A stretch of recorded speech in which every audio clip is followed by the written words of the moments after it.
Olá, olá, muito bom dia, boa tarde, boa noite, ou independente do horário que você esteja acompanhando o nosso podcast. Bom, então agora nós estamos dando início ao nosso primeiro episódio do Pod Colorado, ou como eu apelidei carinhosamente, o podcast mais colorado do Brasil. E junto comigo tem 4 amigos que eu agradeço desde então, que toparam fazer parte desse projeto, tocar em frente. Eu vou apresentar cada um deles agora, vou começar pelo Emerson. Olá, tudo bom? Então, seguindo as apresentações, me chamo Emerson, já participei de alguns projetos com o Gui e agora agradeço o convite para esse novo desafio, né? A gente montou essa equipe recentemente e espero que dê tudo certo e esperamos que o ouvinte, ou futuramente nosso telespectador, porque vamos também ter imagens, goste do que nós iremos apresentar para vocês. Agora, o próximo a ser apresentado é a Gabi. Fala galera, tudo bem? Meu nome é Gabriela Macedo. Estamos aí agora para comentar um pouco mais sobre o nosso Inter. Estou muito grata por esse convite, essa oportunidade. E espero que sejam debates muito bons. Tenho certeza que nós vamos nos divertir bastante falando do Colorado. E agora eu passo a vez para o Felipe Moreira. Pois então, rapaziada, parabenizar a todos aí pela iniciativa do projeto. O Emerson que manda bem nos vídeos aí. O Gui que é o cara das artes do Instagram. As meninas aí, a Gabi e a Paloma também, né? E vamos falar de Inter, né? A gente vive aí praticamente 24 horas por dia sobre o Internacional e o torcedor colorado vai ter mais este conteúdo para poder ouvir futuramente, para poder ver também, né? Então, seguimos. E por último, mas não menos importante, Paloma. Se apresente para nós, Paloma. Olá, Nação Colorada. É um prazer estar aqui com essa galera que eu sei que o quanto eu amo o clube em primeiro lugar. E vai ser um prazer estar dividindo as nossas informações sobre o nosso Colorado. Bom, agora que todos já se apresentaram, vamos dando início às nossas pautas. Vamos começar repercutindo o último jogo do Inter diante do Cuiabá. O Colorado foi derrotado por 1-0, por um pênalti cometido pelo nosso volante Johnny. Paloma, o que você tem a dizer sobre esse jogo? Qual foi a sua análise? O que você achou? Eu acho que a gente já sabia, né? Mais ou menos como seria o jogo. O Inter, o primeiro tempo foi fraco, baixo do nível, mas eu acho que o Inter fez aquilo que a torcida esperava, né? Eu acho que todo mundo aqui esperava, né? Ou alguém acha que não foi entregue, acha que o Inter jogou abaixo mesmo pelo futebol que tá fraco? O que vocês acham disso? Eu até comentei, até com vocês também no grupo ontem, na linguagem do futebol nós temos o que chamamos isso de mandiocada. É aquele jogo que assim, ó, tanto faz tu vencer, se tu empatar ou se tu perder.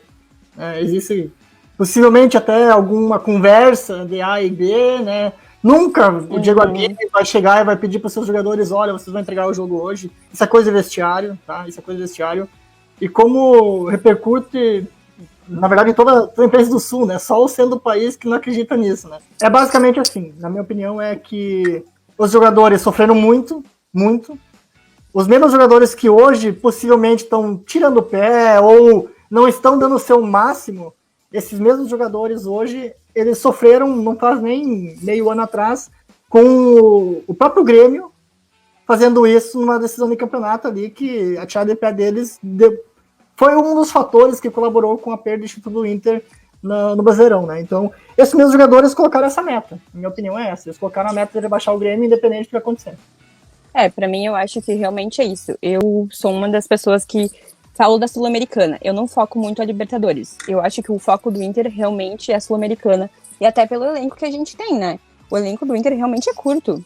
Tem muita gente que fala que não, mas a gente tem sim um elenco curto. E eu acho que tudo que tá acontecendo e o que o Inter puder prejudicar com o irmão vai ser feito.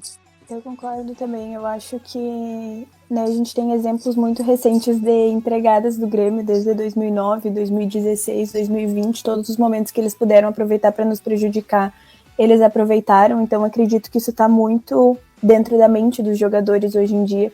O que tiver ao alcance deles para fazer para prejudicar o Grêmio.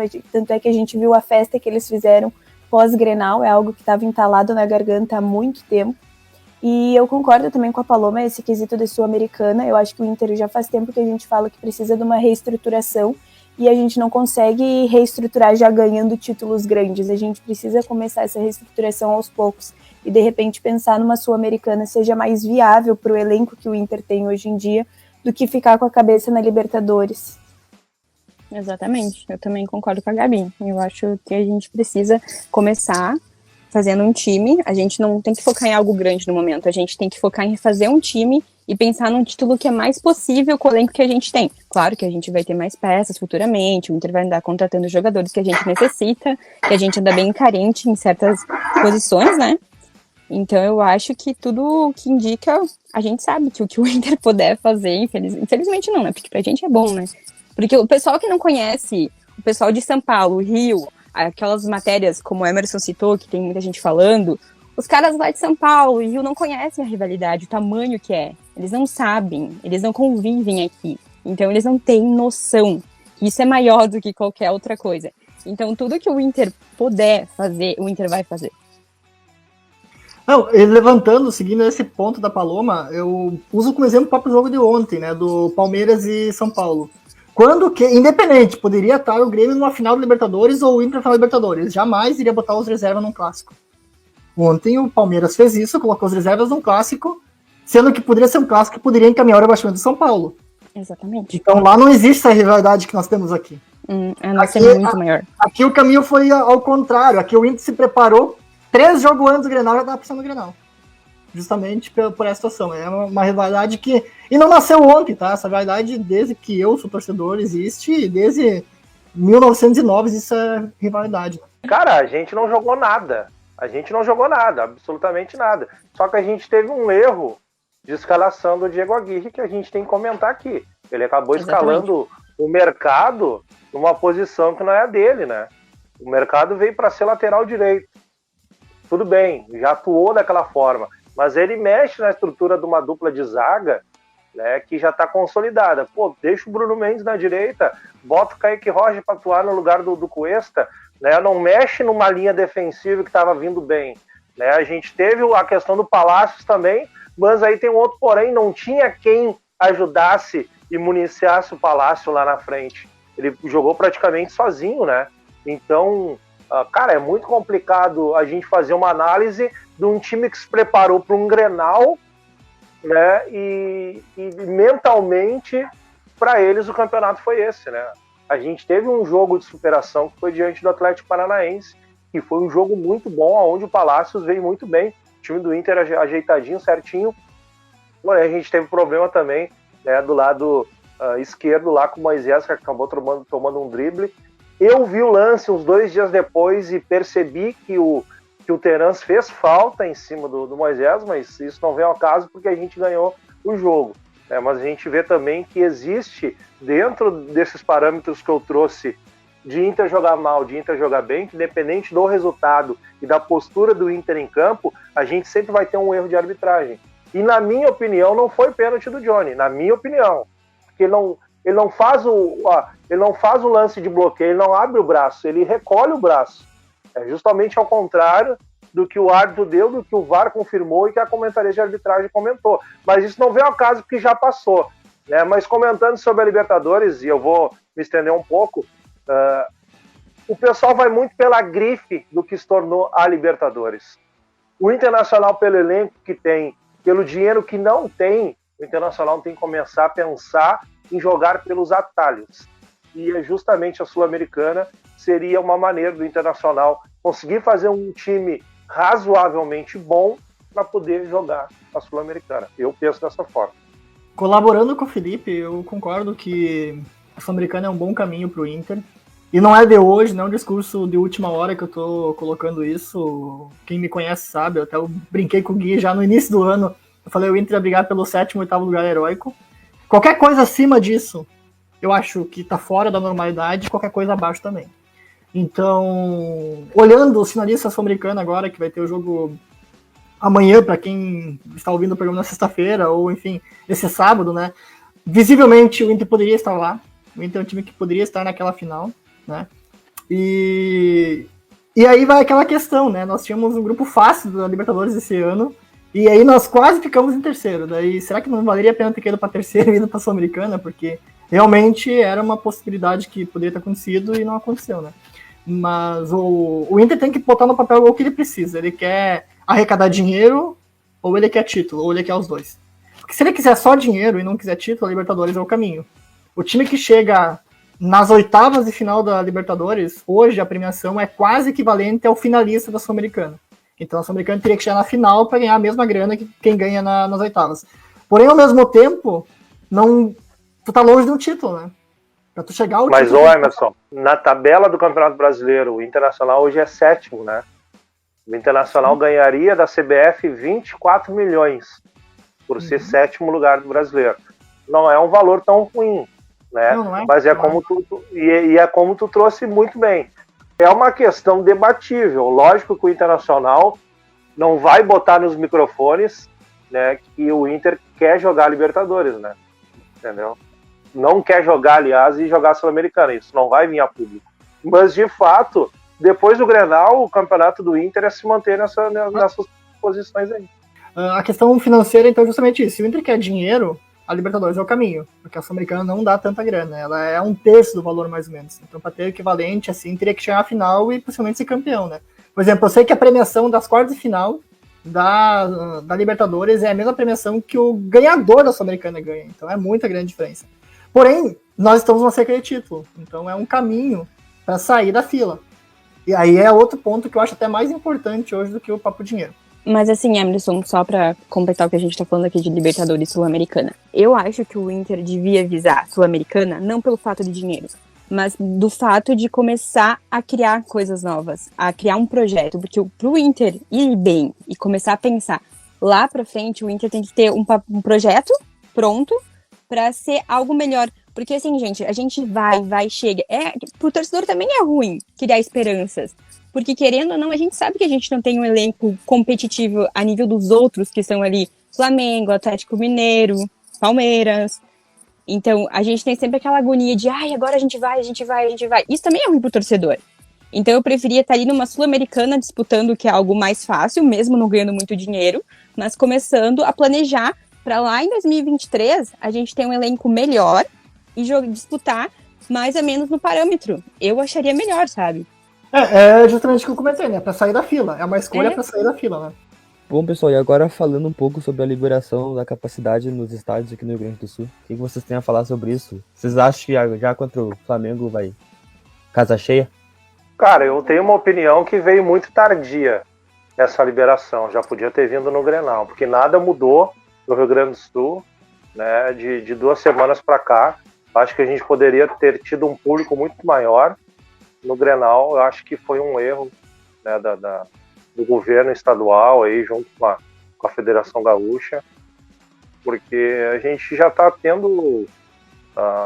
as escolas já tinham voltado, né, antes do retorno dos estádios, então acho que poderia ter vindo tudo junto, né? Acho que, na minha opinião, foi tardia essa opção da liberação dos estádios 100% do Rio Grande do Sul só agora. Me No corrija Grenal só se não eu... liberou porque o Grenal foi no Beira-Rio. Se fosse na arena tava 100% lotado. Exatamente. Se não fosse no Beira-Rio, tava... Mas se a gente for entrar num contexto e a gente for fazer uma análise de tudo que aconteceu, o Gui trouxe uma pauta interessante de uma questão que não estava relacionada às pautas do nosso podcast. A gente teve um Grenal do Inter em Caxias, por não ter a liberação da prefeitura e do governo. Depois, quando precisou liberar a arena, se liberou. Depois a gente teve um jogo de Libertadores, né, eu digo antes, com público na arena, e quando precisou ser no Beira-Rio, não teve como. Para vocês terem noção, só que quando foi para favorecer o Grêmio, foi muito mais fácil, né? E hoje eles estão sentindo, mas aí veio lá de cima, aí foi diferente, né? Eu particularmente me surpreendi não tendo torcida do Grêmio no Grenal, porque eu imaginei e falei, não tem como ter, olha o que os caras fizeram, se a gente chega a ganhar o Grenal, que realmente aconteceu, os caras vão destruir o Beira-Rio, era visto. Eu lembro até hoje um Grenal que eu tava, que o Inter ganhou, e a torcida do Grêmio quebrou todas as cadeiras da superior e começou a atirar para baixo nos colorados que estavam na inferior. Então, assim, nesse caso ia ser muito pior, porque era uma situação mais grave pro Grêmio.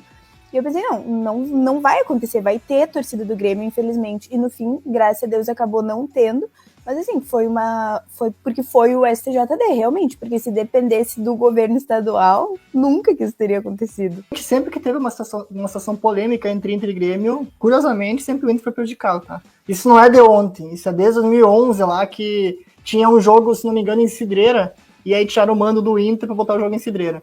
Aí teve um jogo em Erechim, 2012 ou 13, aí tiraram o mando do Inter e botaram lá em Erechim. Sempre que teve alguém que perdeu o mando de campo no Campeonato Gaúcho, sempre foi o Inter. Sempre foi o Inter.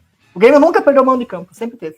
Tanto é que se pegar a tabela do Gauchão dos últimos anos, o Grêmio sempre teve mais mandos em seus estádios do que o Inter, né? Então, essa ação ali, justamente como eu estava comentando, que o Felipe apontou bem, foi graças ao STJD que aconteceu isso, né? Então, seria até contraditório se o Ministério Público e a Brigada Militar aqui autorizassem a presença do Grêmio no estádio, sendo que o STJD lá em cima tinha já sinalizado que não ia autorizar, né?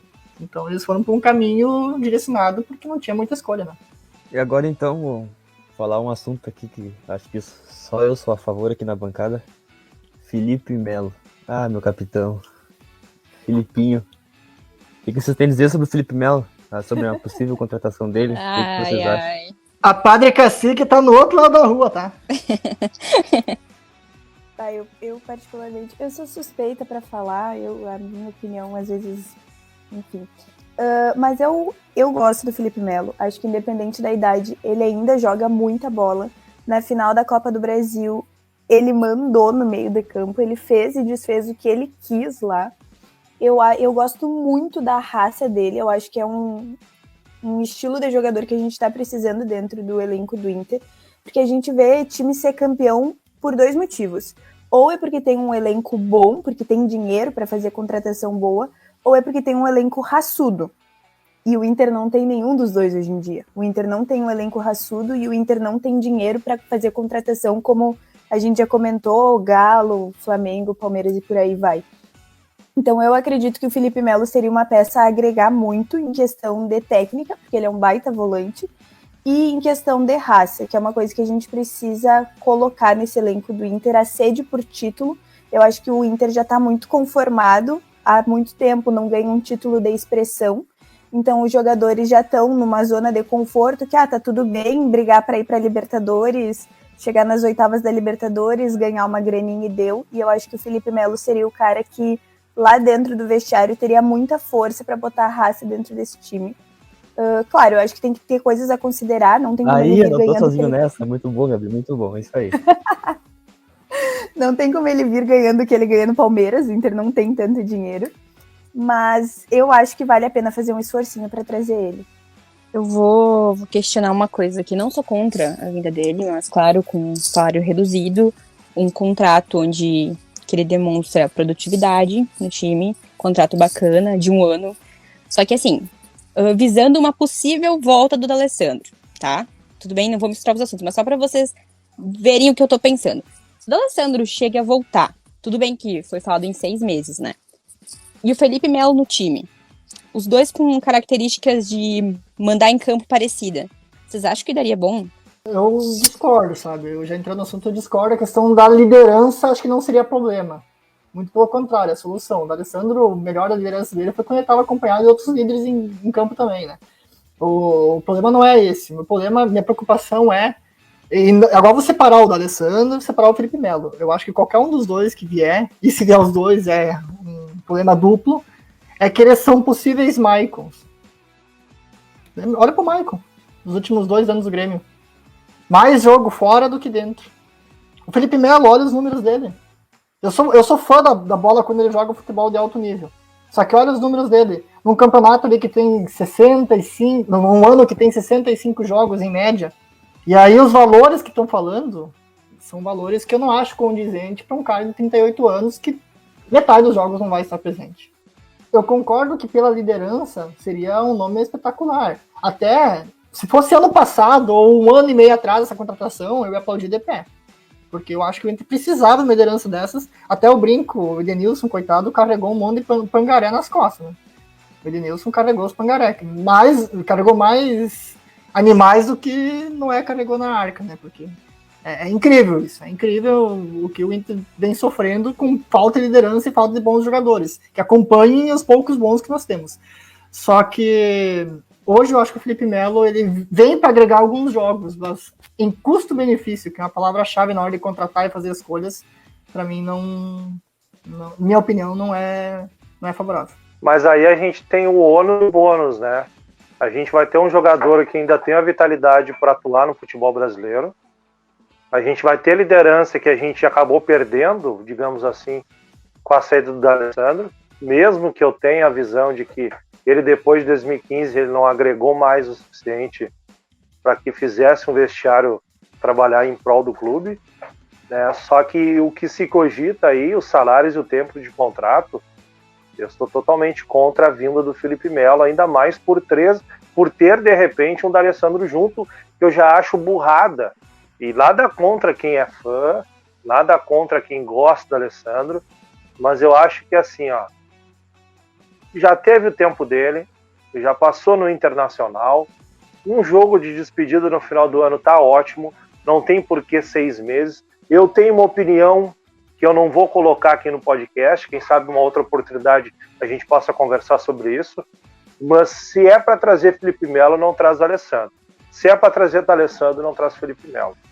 Eu acho que daí seria muitas lideranças e a gente sabe que isso rompe grupo. A gente sabe que isso vai romper grupo porque quando a gente... E aí eu vou botar uma questão que a gente pode levantar no outro podcast. Quando a gente tinha D'Alessandro no Internacional, a gente tinha um grupo dividido. A gente tinha um grupo dos estrangeiros e o restante do grupo. Não pode existir isso.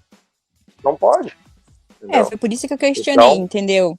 Pela questão de liderança. Porque a gente sabe, esses tempos atrás, o Felipe sabe, até comentei com ele já, por que a vida do D'Alessandro, né? A gente trocou uma ideia já. E, assim, é complicado, gente. Eu acho que é como ele falou, ou vem D'Alessandro, ou vem Felipe Melo. Os dois não vão funcionar junto. Vai acabar que um grupo vai para um lado e um grupo vai para o outro. Vai ser isso que vai acontecer no vestiário. E o D'Alessandro tem a questão da bola também, né? Eu não considero que o D'Alessandro está em alto nível para fazer jogos pro profissional. Eu concordo. Minha opinião já vou passar a bola para a Gabi, então dar a ponderação dela, mas minha opinião então, bem o que o Felipe falou, faz um jogo de despedida lá, e aproveita nesse jogo e convida, por exemplo, o Sobis, que merece um jogo de despedida com a camisa do Inter também. Né? Vem, Sobis. As pessoas não valorizam o Rafael Sobis, até eu brinquei já em outros grupos, não valorizam o Rafael Sobis, sendo que ele merecia ser valorizado, tá? Tem que dar um pouco mais de valor, assim, pro Sobis, porque ele carregou o Inter em uma Libertadores e na outra, né, ele foi decisivo também, então...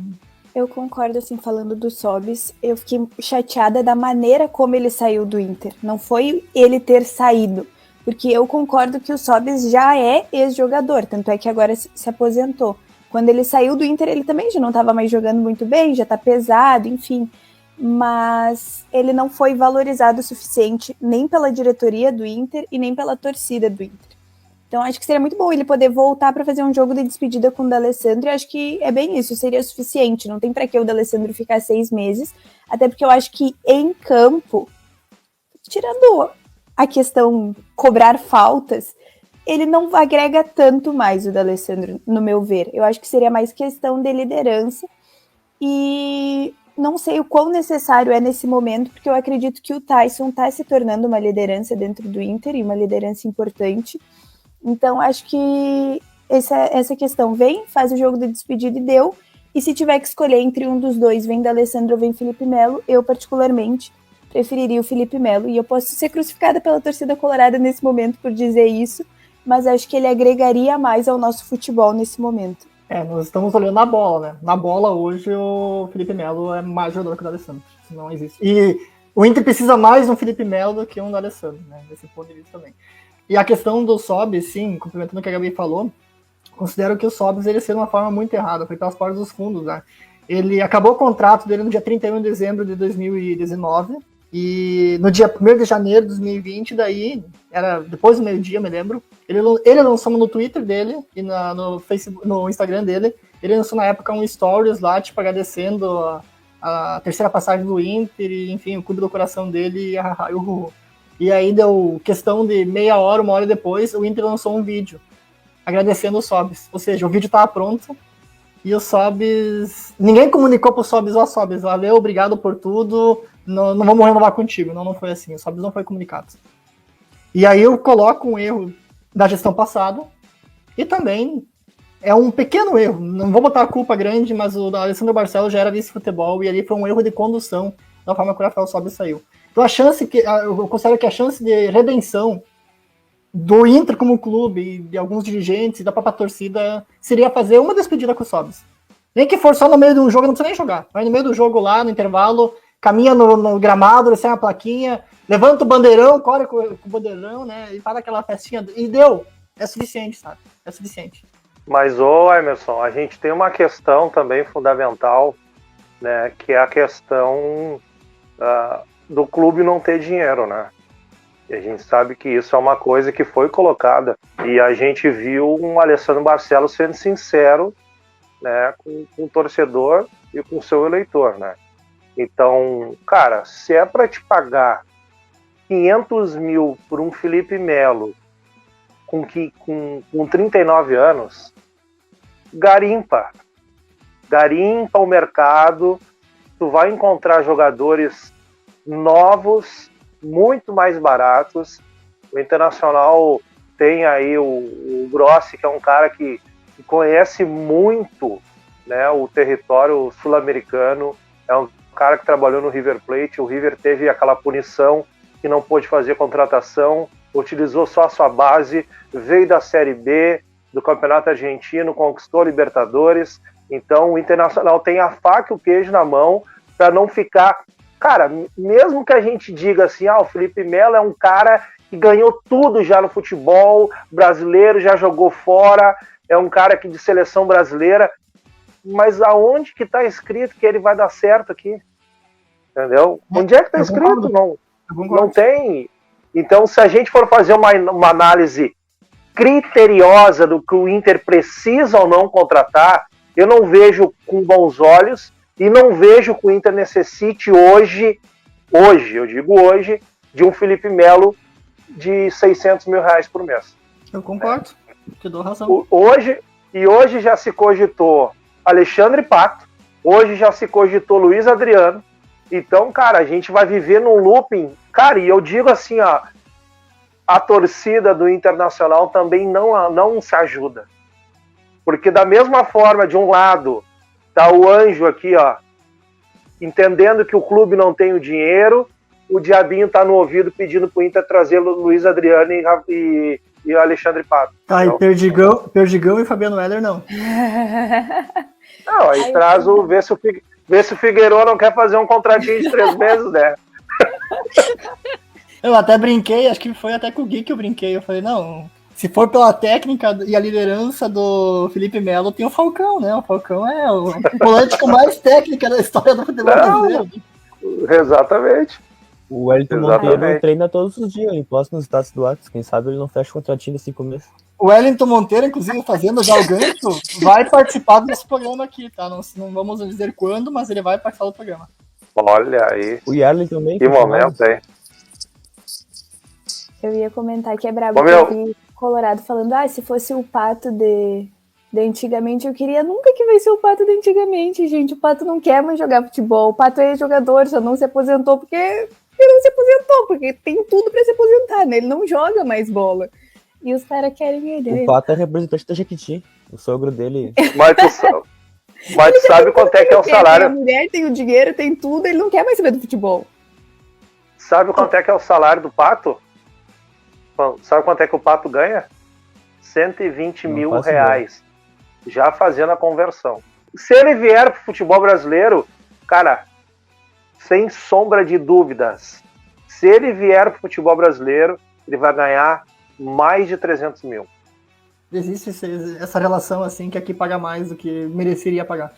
Mas só para fazer uma comparação, a gente citou o Sobis agora há pouco e agora estamos falando do Pato, né? Que são líderes vitoriosos, digamos assim, né? Estão na galeria de vitoriosos pelo Inter. A diferença entre eles, agora eu vou falar a minha opinião, eu acho que o Pato teve mais bola que o Sobis no início da carreira. Eu acho que o Pato era candidato a ser craque muito mais do que o Sobis. A diferença foi que o Sobis trabalhou com profissionalismo durante toda a carreira dele. O Sobis foi profissional e o Pato chegou no momento, principalmente na época que ele estava no Milan, que ele pegou lá a filha do chefe, a filha do rei, e aí ele fez uma escolha por estar mais presente nas revistas de celebridades do que nas revistas de futebol, né? Então, com certeza, e ele se perdeu, né? Agora que a gente tava falando aqui, comentando de passado, gente, vocês já repararam uma coisa, que toda vez que o Inter vai pro mercado, a torcida começa a pedir Leandro Damião, jogadores que já têm história aqui, gente, a torcida precisa parar. Eu sou uma pessoa que não consigo aceitar jogadores que já passaram por aqui, já fizeram sua história e voltar pra cá. Eu sou uma pessoa que eu não gosto de ver de passado. Eles já fizeram, deixa a história bonita assim, não preciso voltar pra cá. O Inter, depois que parou de ganhar títulos, parou de, sabe, competir em competições maiores, estar ali na final, disputando mais coisas assim, o torcedor sempre volta no passado. Ah, não, porque agora tem que trazer o Damião. Ai, quando o Guerreiro acabou saindo, ai, foco agora no Damião. Gente, não é assim que funciona, parem de viver do passado.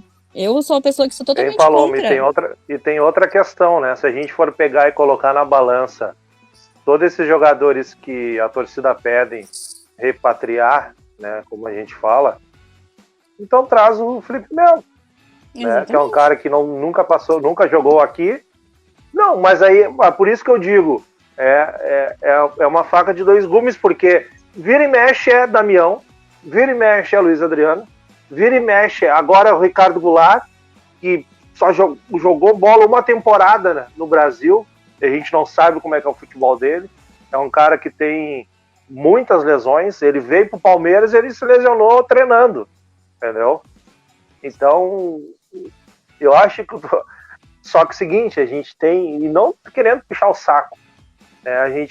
Eu espero, até vou colocar assim, eu espero que a gente tenha uma gestão que não trabalhe em cima do calor e do fervor da torcida, como Exatamente. A gente viu a gestão passada. A gente viu a gestão passada agir dessa forma. Então, eu espero que a gestão do Alessandro Barcelos não trabalhe em cima, né, do calor do que o torcedor pede. Porque se for depender do torcedor, meu amigo, a gente vai ter uma folha salarial de 20 milhões de mês. Só para finalizar essa questão de contratações ali, para poder pular as pautas, vou dar um exemplo, tá? Você falou muito em garimpada de atletas. Eu também concordo contigo, Felipe. E se fosse eu buscar um jogador hoje, eu vou falar um nome. Tem vários. No Papo Brasileirão agora tem vários nomes possíveis de buscar que fariam essa complementação de volantes que a gente precisa, que até é absurdo que eu vou falar, mas hoje nosso melhor volante é o Lindoso. Hoje o nosso melhor volante é o Lindoso. Então eu acho que realmente a gente precisa buscar um primeiro volante. Mas eu buscaria, sabe quem? Vou dar um nome. Tem outros. Tem outros nomes assim bons, mas eu cito um, por exemplo, o Zé Ricardo do América Mineiro. Eu acho ele um excelente volante, cara. Um excelente volante. A campanha do América Mineiro, que não vai ser rebaixado esse ano, é por causa desse cara. Um deles, né? O outro é o Zarat, que é muito bom atacante. Mas esse Zé Ricardo é muito bom. Muito bom. Inclusive nos jogos, nos enfrentamentos contra o Inter, muitos momentos ele botou o próprio Inter no bolso, esse cara. E é um guri que tem, se não me engano, 25, 26 anos, acho que até 25 anos aí tem. E é um cara que é o tipo de nome de garimpar no mercado. É um cara que já está no futebol brasileiro, já está jogando competição nível Série A e tem potencial para crescer no campeonato. O Felipe Melo talvez venha, faça 7 meses em excelente nível, depois começa a decair. Essa é a preocupação. Pelo salário que se paga, entendeu? Então o Inter tem que ser mais preciso nessa lapidação. E aí que eu digo que é perigoso o contrato de 2 anos, né? Só para finalizar, Gui. Por isso que eu digo que é perigoso esse contrato de 2 anos aí, esse possível contrato, a gente não sabe. Cara, eu vou falar para vocês, a informação que eu tenho de uma fonte de São Paulo, que cuida diretamente do Palmeiras, é que essa questão do Felipe Melo, ela é muito mais da imprensa do Rio Grande do Sul, é mais vontade da imprensa do Rio Grande do Sul do que da própria vontade ou do interesse do Internacional no Felipe Melo. Então, só para deixar claro a informação que eu tenho. Posso estar errado. Mas o cara me passou isso. Felipe, não tem nada. Até porque o Felipe Melo não sabe se vai renovar. Tudo vai depender da nova gestão, que a Leila Pereira assume como presidente do Palmeiras.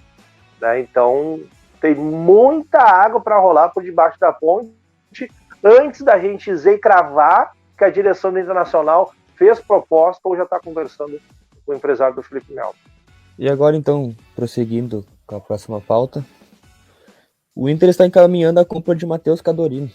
O valor que será pago é de aproximadamente R$1 milhão e será repassado ao Dax. O que vocês têm a dizer sobre essa compra desse jovem, dessa joia que a gente tem no time do Inter? Parcelado em 5 vezes, né? E aí que vem a questão, né?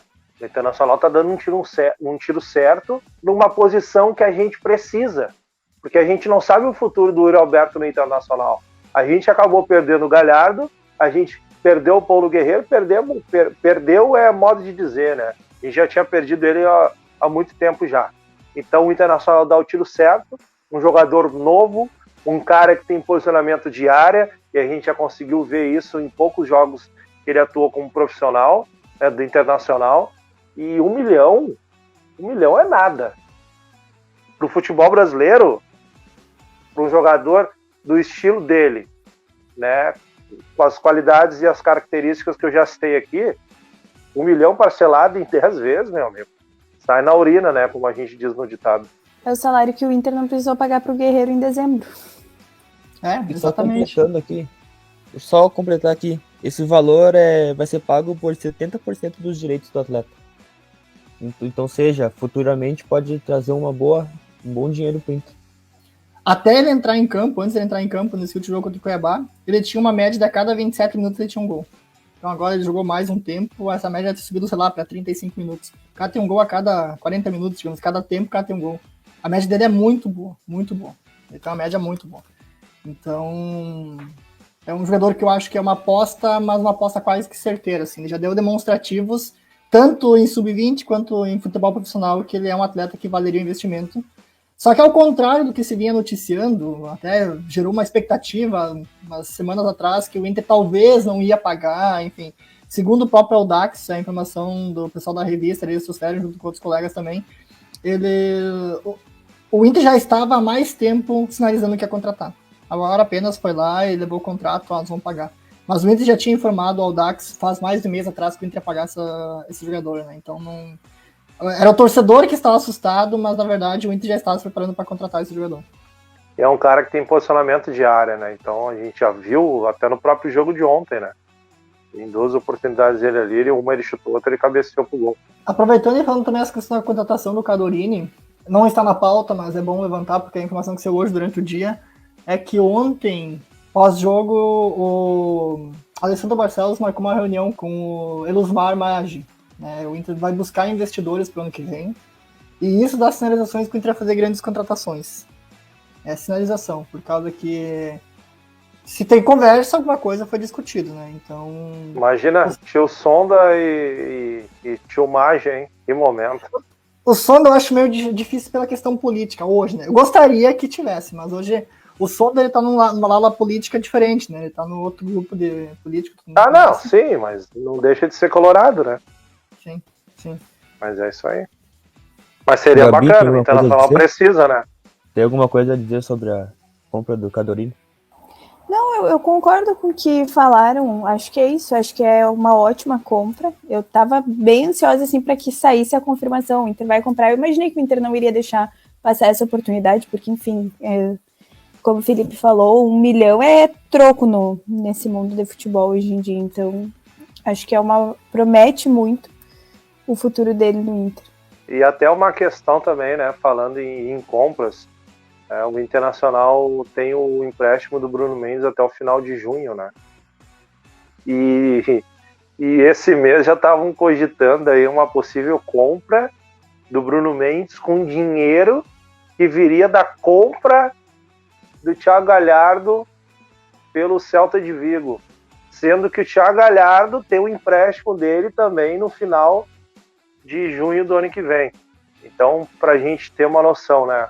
O final do ano vai chegando e a imprensa do Sul não muda, né? Porque é sempre a mesma coisa. O Inter vai comprar, o Inter vai vender, o Inter está interessado. Só que não tem cabimento nenhum, sendo que o jogador tem mais 6 meses e o clube pode exercer a opção de compra até as 23h59 do dia 29 de junho, e tu falar e tu cogitar e tu trazer para o torcedor, né, uma questão dessa, né? Eu não estou fazendo uma crítica, mas é para o torcedor, às vezes, parar para pensar em quem ele segue, né, e de quem ele tenta colher as informações. Eu parei de trazer informação justamente por causa disso, porque eu postava uma coisa, 2 minutos depois eles entravam para desmentir. Só que as coisas que vêm saindo na imprensa de outubro para cá são inadmissíveis. Como é que ele vai saber que o Celta de Vigo vai comprar o Thiago Galhardo? Não tem como saber com 6 meses antes, não tem. Só se tiver a fonte do presidente. E até para trazer uma questão, isso não está em pauta, eu vou falar brevemente, até para trazer para as meninas, para a Gabi e para a Paloma. Tá? Eu fui o único jornalista no Rio Grande do Sul que trouxe a informação que o Paulo Guerreiro ia ser desconvocado pela seleção peruana para atuar no jogo Internacional e Cruzeiro pela Copa do Brasil. Eu fui o único. Eu recebi uma ligação 3h15 da tarde do Peru, vi o WhatsApp de uma fonte minha que mora lá, é peruano, me confirmando que o Paulo Guerreiro ia ser desconvocado pelo Gareca e aí ficaria livre para jogar pelo Internacional. Eu postei no Twitter, eu recebi um WhatsApp de uma pessoa que hoje tem um canal de comunicação dizendo para mim apagar a postagem porque aquilo ali não ia se concretizar. E eu não vou apagar. Se der algum problema, eu vou matar no peito, porque o torcedor vem para se arriar no cara. E graças a Deus acabou se confirmando. E aí eu chamei essa pessoa e falei, viu só, se eu tivesse apagado. Aí ele ficou com a maior cara de pau, pois é, mas quando tu postou não tinha nada certo. Mas eu recebi a informação, eu fui pelo feeling. Pô, o cara não vai estar me mentindo, o cara mora lá. Então pra gente ver como trabalha a imprensa. Mesmo que muitas vezes tu esteja certo, eles não vão bater palma para ti e dizer que tá certo.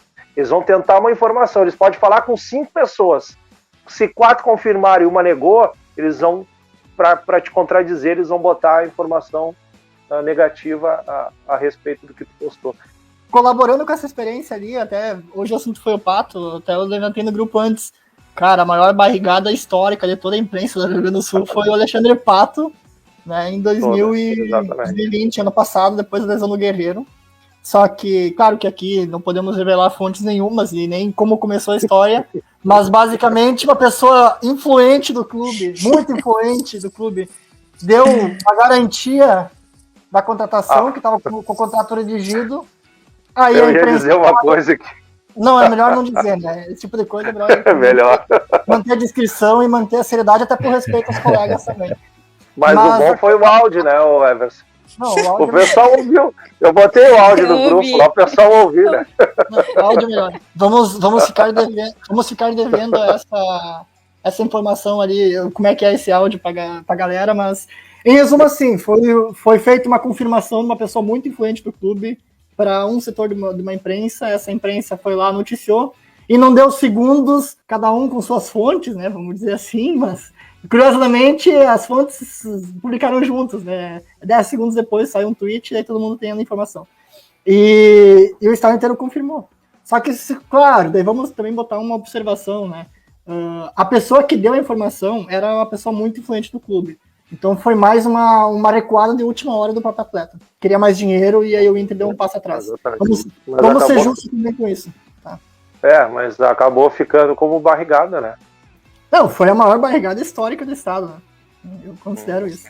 Mas só para completar aqui a de vocês, que vocês estavam comentando ali, Galhardo, mas a questão do Bruno Mendes, a questão que começou a sair do Bruno Mendes, que o Inter isso e aquilo, é porque o próprio presidente falou que o Inter estava focado em comprar ele, né? Aí já saiu, porque o Inter vai trocar pelo Galhardo, porque não sei o quê, uma troca entre eles. Aí já entrou o Bosquilha esses dias atrás, vocês viram, né? Que o Bosquilha entrou, sim. E é assim. Até essa questão ali, para terminar, e antes de ir para a próxima pauta, essa questão ali do Galhardo, uma parte da informação colocaram também que possivelmente o Inter poderia envolver o Galhardo numa negociação com o Corinthians. E aí eu não descarto. Eu também não, porque eu queria ele. porque o Corinthians queria ele, e ao mesmo tempo, curiosamente, essa semana o Galhardo elogiou a torcida do Corinthians, né? Nas redes sociais.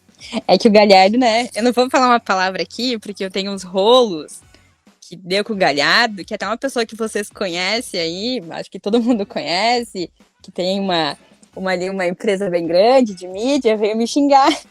Que eu noticiei a saída do Galhardo 7 dias antes, porque eu tenho fontes bem próximas ao Galhardo que me contou de várias coisas que aconteceram. E eu acabei postando no meu Insta a notícia, tanto que parentes do Galhardo me chamaram para bem apagar, e eu não apaguei. Mas, ô, Emerson, né, quando vê tu dá um jogador ali e mais um valor, com coisas que o Inter tá tentando, né? Mas eu acho que os dois nomes que foram ventilados aí numa possível troca, eu acho dificilmente o Corinthians vai aceitar. E eu acho também, assim, sobre o Bosquilha, eu acho que não. Eu acho que o Bosquilha pode render mais pra gente. Eu acho que ano que vem, quando ele voltar a pegar ritmo, agora ele tá sem ritmo, eu acho que eu não trocaria, eu não envolveria o Bosquilha numa troca. Eu gosto muito do Bosquilha, mas eu acho que desde a lesão dele ele nunca mais foi o mesmo, assim como o Saravia nunca mais voltou a ser o mesmo. O Guerreiro a gente nem fala, então eu particularmente tenho medo que o Bosquilha não volte a jogar o futebol que ele jogava antes da lesão dele. Então não sei se eu dependendo da troca envolveria o Bosquilha, eu acho.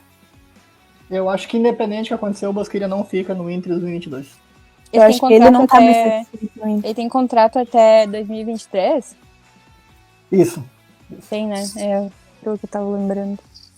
Eu também acho que o Bosquilha não fica no Inter. Até pela própria pressão que ele tá tendo da torcida. E eu acho que pela questão familiar também.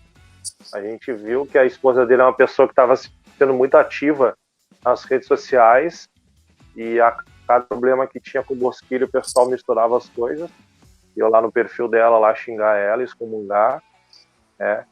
E a gente sabe que não é assim, né? No futebol, a gente não pode misturar as coisas, né? Então, eu acho que o Bosquilha não fica por questão física. É um cara que, quando voltou da lesão, não voltou bem. E aí, pela questão familiar também, né? E sobre o Agüey, será que ele vai sair? E se sair, quem vocês consideram que será o treinador de 2022? Eu sou suspeita. Eu sou suspeita, porque saudades Kudê. Não, mas brincadeiras à parte. Eu acho assim, que tem poucos nomes, né, aqui disponíveis, né? Então seria difícil, né? E o Kudê provavelmente não voltaria, eu acho, na minha visão. Pro Inter, por mais que eu quisesse, assim, particularmente falando que eu gosto do Kudê como treinador, teve aqueles problemas ali que eu acho que, se a verdade saísse à tona do que tudo que aconteceu, a torcida viria com os olhos melhores, né?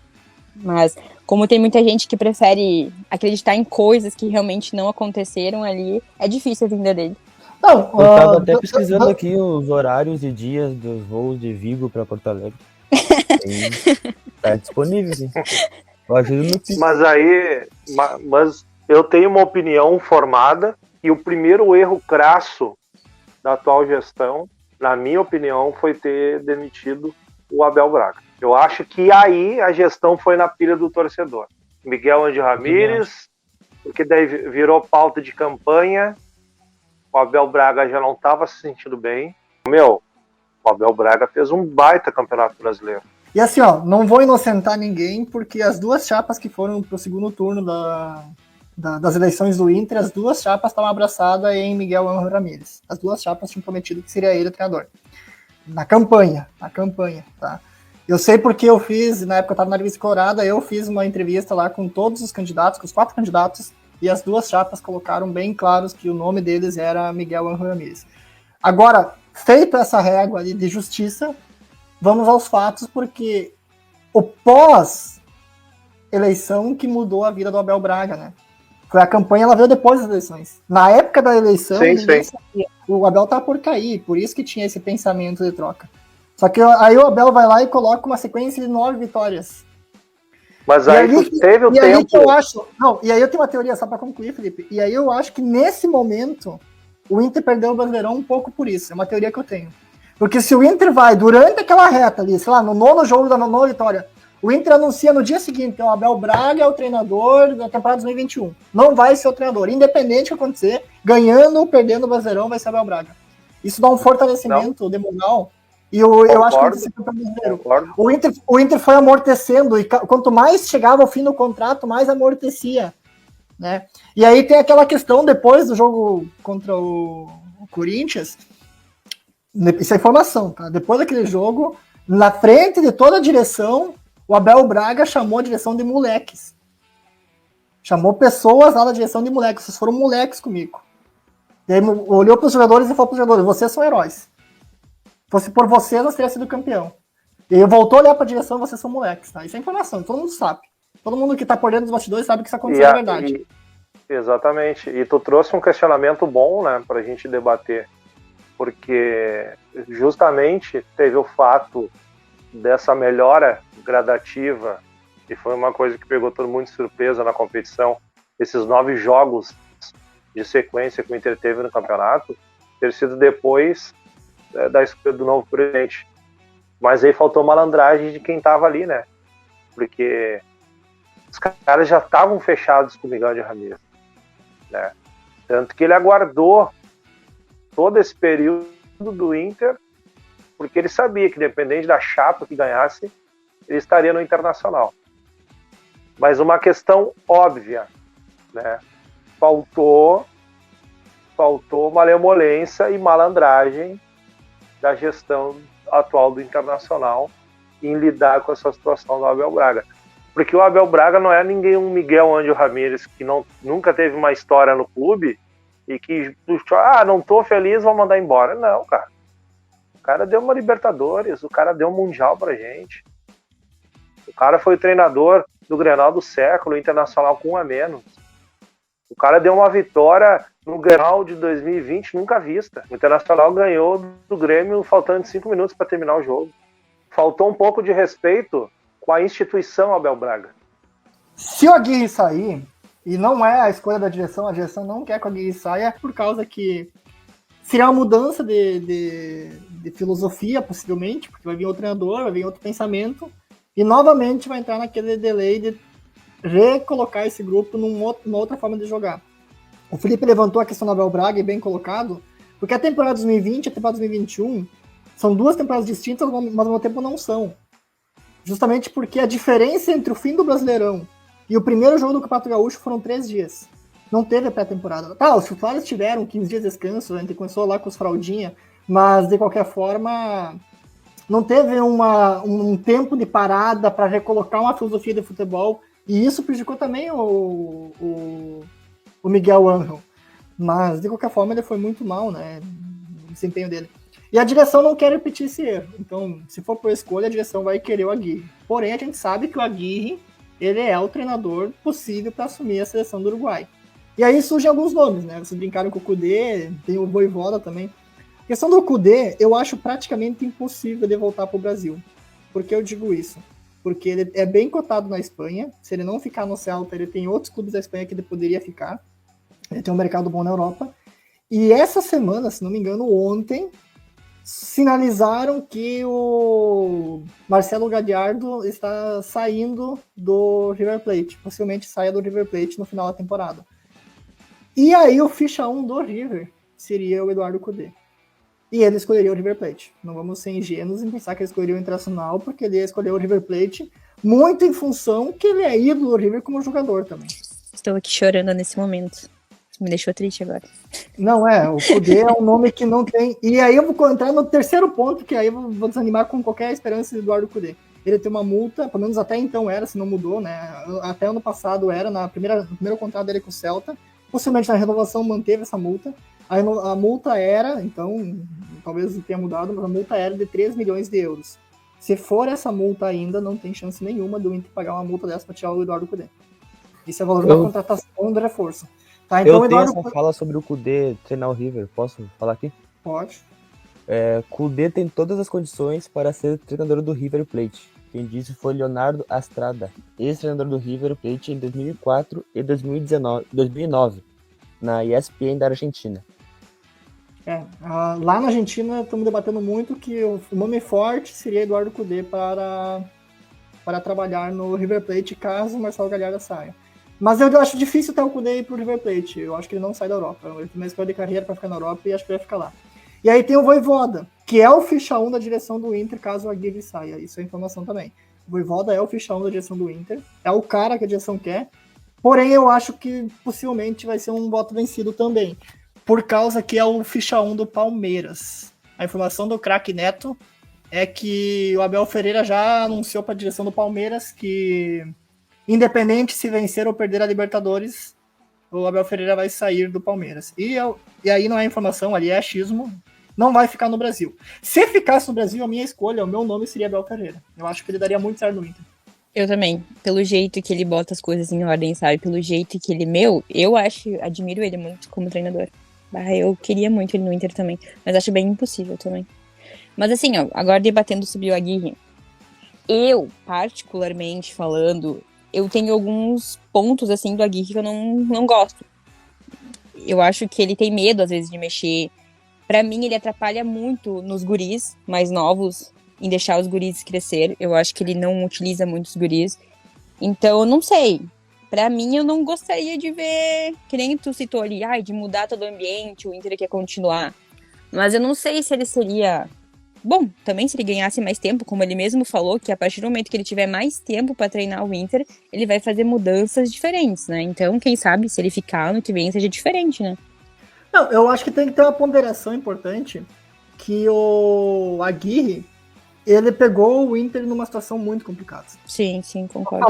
Nós falamos, naquele momento, em agosto, ali, julho, agosto, nós estávamos falando que o Inter ia ser rebaixado. A gente tava contando os pontos. Nós estávamos contando os pontos para não cair para a Série B também. Verdade. Eu até brincava, vai ter Grenal na Série B ano que vem. Eu brincava disso já na época.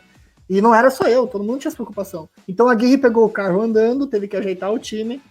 E tudo bem, nesse momento ele não tá dando tanta oportunidade para a garotada como a gente gostaríamos que ele desse. Mas eu não vou esquecer, e os mais antigos com certeza vão lembrar, Libertadores 2015... Eu lembro da imagem do Diego Aguirre ao lado de um tablet, segurando aquele tablet e mostrando pro Valdívia onde ele tem que se posicionar e onde que ele deve chutar. E vários jogos foi lá o Valdívia depois do abraço no Aguirre, entendeu?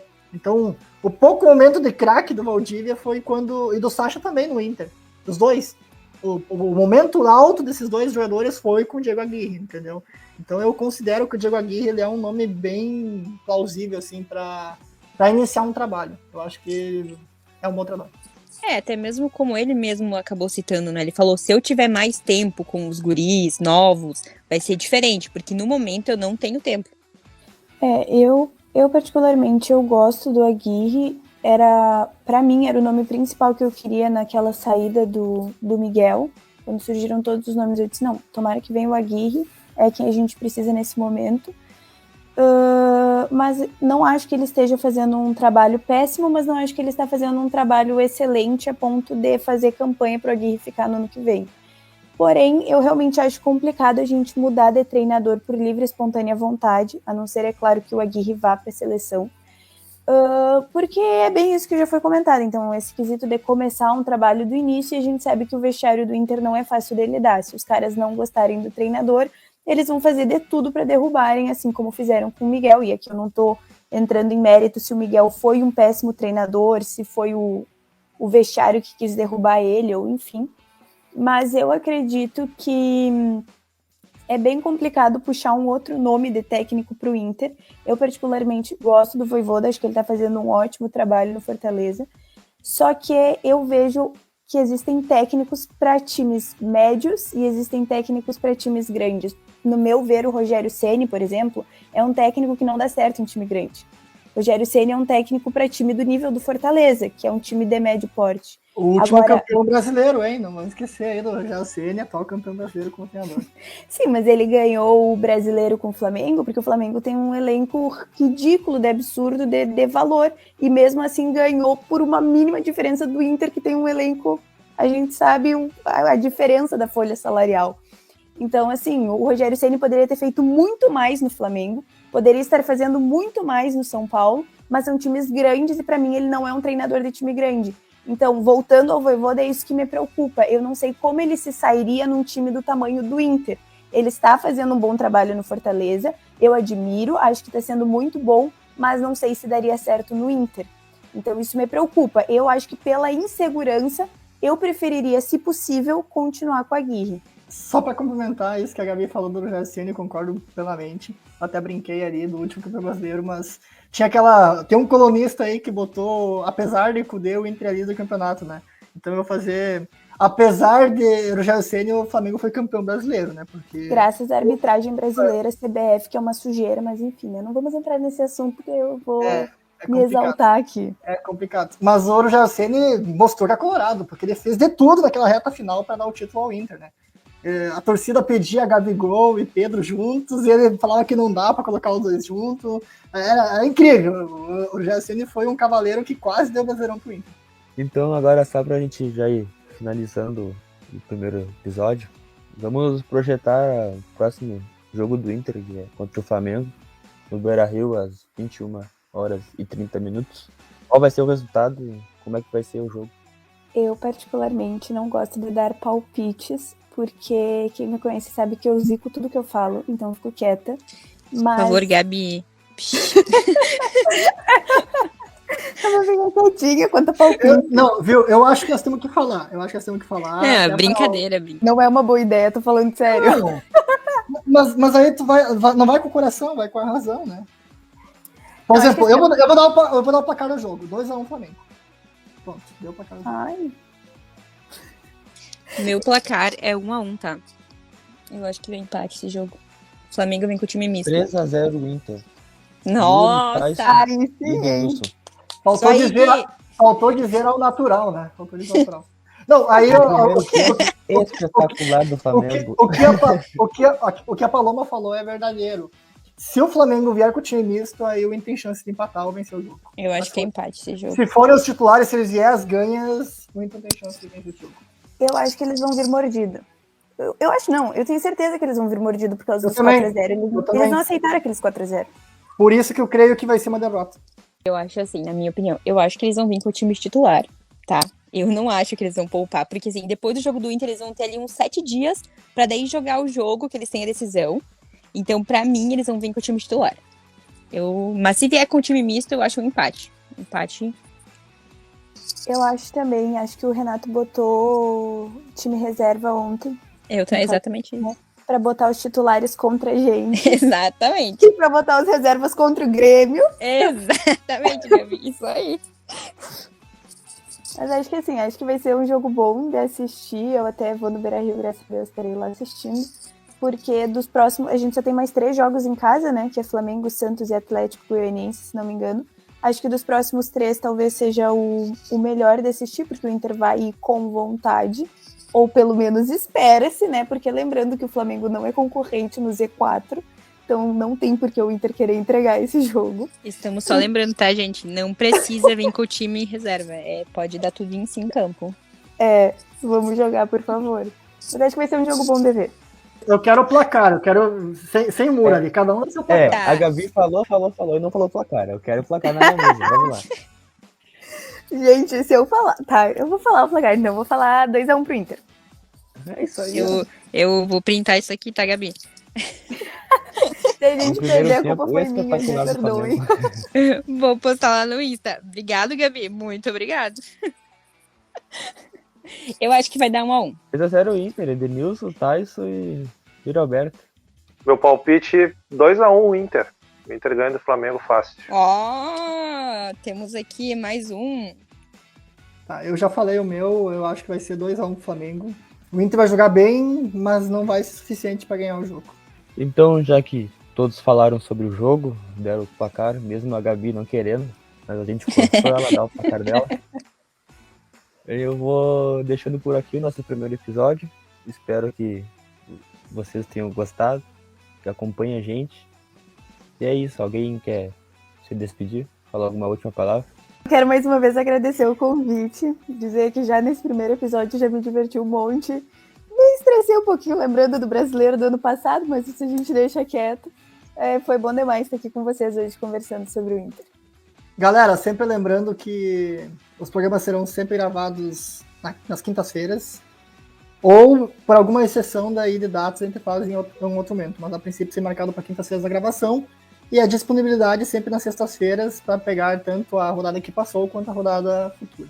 E se surgir alguma coisa, um fato novo, por exemplo, um jogo importante, não digo do Inter, mas de outros times, a gente pode até abrir uma live ali para comemorar alguns resultados. A gente tá todos os dias disponíveis, todos os dias no Instagram, tá, gente? Então, gente, escutem os nossos pods, vai ser lançado toda sexta-feira. Sigam a gente no Instagram, a gente sempre vai manter vocês informados. E a galera aqui é muito boa, gente. Foi uma honra participar com todos vocês. E a gente vai estar aqui no pod toda sexta-feira, um episódio novo pra vocês.